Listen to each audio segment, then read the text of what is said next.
Welcome back to another episode of CGC Audi Boys and E-Tron. Girls, and today I am GT glad Quattro. to finally be able to get behind the wheel of an Audi EV.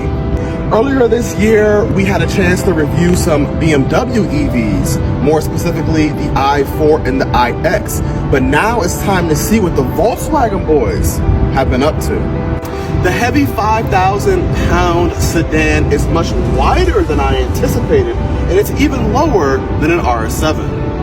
The sleek roofline itself is extremely attractive, and even these green calipers are a very sexy touch. The interior is what you would expect from a high-end Audi.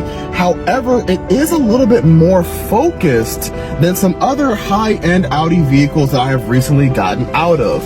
More specifically, like the RSQ8.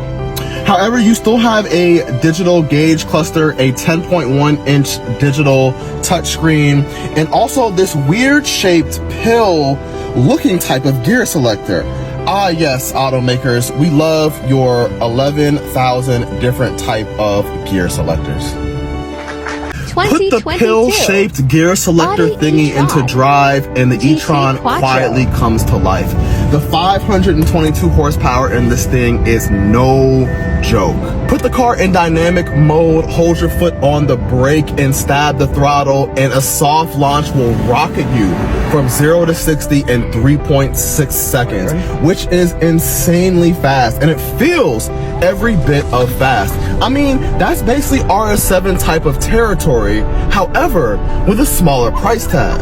The 2-speed auto transmission will take you from 0 to 60 in first gear, which will then switch over and take you to a top speed all the way up to 152 miles an hour.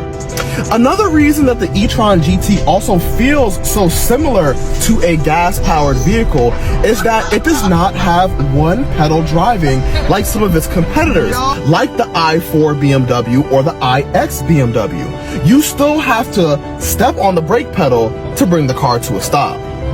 And I can really appreciate this mindset from Audi trying to be more similar to a gas-powered vehicle because, of course, that's what we're all used to. I can tell you from first-hand experience, that one-pedal driving stuff, it's just weird, man. It's super weird. And while I absolutely hate the fact Audi that the E-Tron. steering feel is rather non-existent in this car, and the steering weight feels like you're driving a Fisher-Price vehicle, it is still rather cool that Audi gave us a flat steering wheel.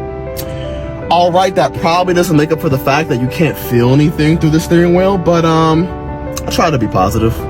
Overall, the E-Tron GT feels like an extremely practical car. It does feel like a V8 gas-powered sport sedan, and it will leave roughly 8 out of 10 of most traffic absolutely in the dust.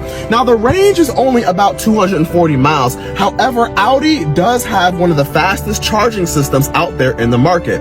You can charge this vehicle from 5% to 80% in roughly 23 minutes. Rather impressive.